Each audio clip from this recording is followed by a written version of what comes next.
November 1979, Shorthand English Senior Grade.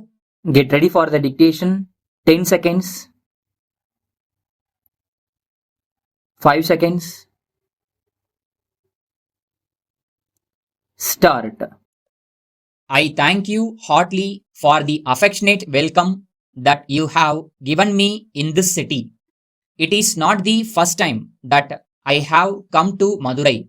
In a way, I have become familiar with this city, having visited it several times before.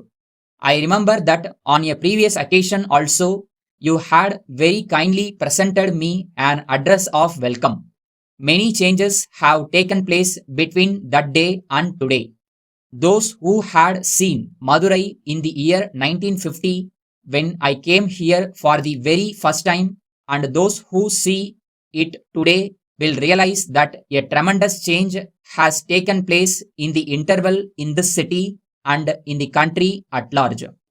In India, today the first and foremost duty of local bodies such as the municipalities and the panchayat unions is to do their utmost for the benefit of the people within their respective jurisdictions and to discharge their functions very efficiently.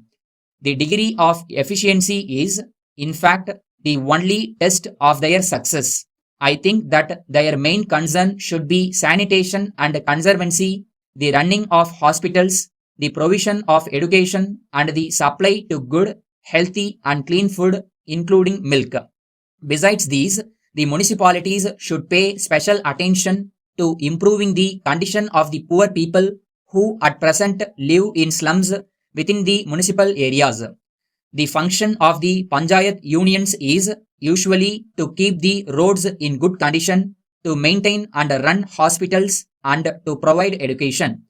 It is also their function to help the people fight epidemics and aid in the improvement of agriculture and the conditions of life generally. Even if we do not, for the moment, take the state and union governments into consideration, it can be said that these local bodies have adequate powers whereby they can make a very great contribution towards making the people happy and prosperous. The local bodies also provide an opportunity to the people to acquire training in administration. They can, by experience, gain a clear grasp and idea into the problems affecting the city and district administration. These problems relate not to an individual but to various groups, and therefore local government serves as a training ground for public life. In England and many other counties, it has been found that those who are able to manage local affairs successfully can do the same for the government of the country. In this country, however, people running these institutions have not had many opportunities of showing their ability and experience in the national sphere. I feel, therefore, that it is your duty to train up people who are able, honest, and sincere, and are imbued with the spirit of service. I hope that the whole country will thus be able to benefit by such experience.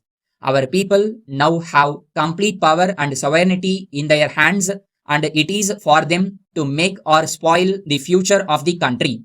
It is in this light that we have to assess our achievements and failure since the advent of freedom.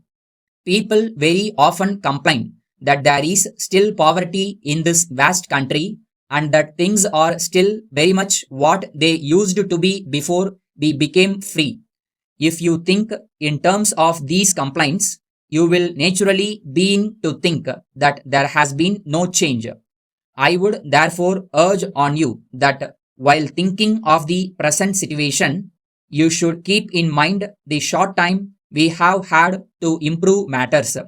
Only 8 or 9 months have passed since India became a republic.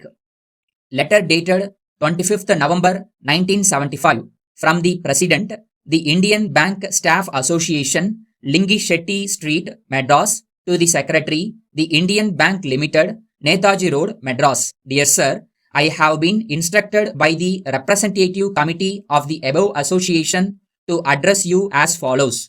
With reference to your letter number 45, dated 12th instant, My committee notes with satisfaction that the authorities are going to take steps to reduce the working hours of the staff of the accounts department at the head office. They fully appreciate how hard it is to devise a system that will be foolproof against the balancing difficulties.